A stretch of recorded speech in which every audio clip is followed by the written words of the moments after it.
So guys, we went here in Tagbilaran City because we thought that the 30 rally is still going, but when we arrive here, it's already finished.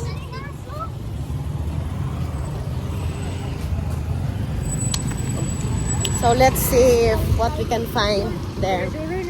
Yeah. So now let's just go eat balut and mango. Say hi to the vlog.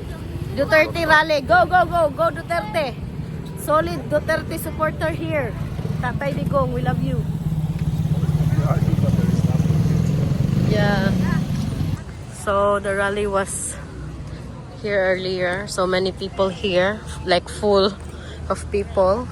They were having a prayer rally for our former president, our beloved Tatay Digong. So now there's nobody. There's no rally anymore. Yeah, but though there's so many police out there, maybe because of earlier.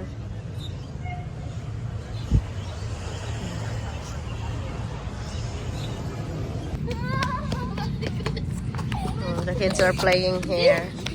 Earlier it was full of people doing their attending the rally. So if you are from Bohol, guys, Kuya said there that they will have a rally again. I think, yeah, on Saturday. And they said on Sunday there will be a motorcade. I'm not sure, but that's what they said. Even Kuya, the one there who was selling. So if you are from Bohol and you wanna attend the rally, so maybe you can come here. They start usually at 5 p.m.